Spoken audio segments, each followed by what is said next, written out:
up, I feel that second wind. We're gonna be alright, we're gonna be alright. Hey y'all, welcome back to Measures of Hope. I'm so glad that you're here again with me. We're back in Scobie Hall and we're on the green couch this time. It's so pretty. I wanted to use it. I love it. And this beautiful painting, I love that too. It's so cool. Anyway, I'm glad you're here. Today we're going to talk about how God is the God of the unseen realms, and that how this whole creation, his world, where we live, how we live, the laws of the universe are all a reflection of his creation, of him and who he is. And a lot of people think of karma. God's really been bringing this to mind. We talked about it actually last night a little bit in a Bible study. There's the Bible says there's something called the law of the harvest. When you reap what you sow, so when you sow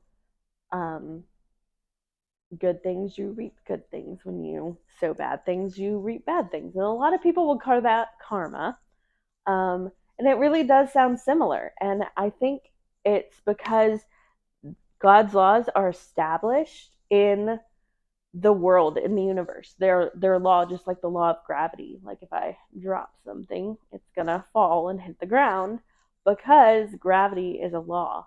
We can't see it, we can't feel it, but it's there. We know it exists. Especially if you've ever tripped and fallen, you know that it exists, just like I do.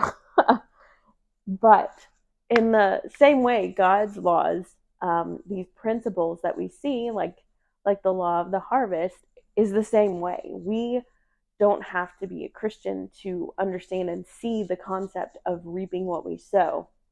I know even outside of Christian cultures, that's a common saying, a common phrase. It might not be common where you are. As I've discovered, not everybody's got the same phrases, but a lot of people have heard of karma, and I really believe that it's built on that same principle. And it's the same type of thing with energy. People believe in energies and positive mindset and all these things, and the same is true for Christians. Like that is a belief that God established when he made us, that our thoughts heavily impact and influence our actions and our values and our mindsets. And when we think things of God, he actually tells us to think about whatever's lovely, whatever's right, whatever's pure. He wouldn't have said those things if that principle wasn't already established, that he made it that way. It wouldn't have been something that it's in the Bible for us to do. So I really love thinking about that concept, that these unseen principles that so many people put their stock in and their faith in, and they're really cool, and we see them kind of coming true. Like you do reap what you sow. We see those things happening, but it doesn't stop there. That isn't what our hope is. Our hope isn't found in reaping what we sow. Our hope isn't found in good, positive thoughts. Those can only take us so far, because ultimately our hope is in Jesus. Jesus is what gets us from point A of no hope and no life and no encouragement, and only being able to take it so far in our energy. It doesn't matter how hard we work, how positive we think, there's always going to be this emptiness, this void, this pit that you can never ever get out of on your own, because we weren't made to. We are incapable of doing it of ourselves. So we're down here, and Jesus is that bridge. He died on the cross. He sacrificed himself for us so that we can meet him. We can have hope and abundant life. He came to give us life abundantly. And it brings under the submission of Jesus, him being here, and he's our covering, our rescuer, our redeemer. When we follow him, when we come under that covering, he enables those other principles to come to full fruition. That's a fun word.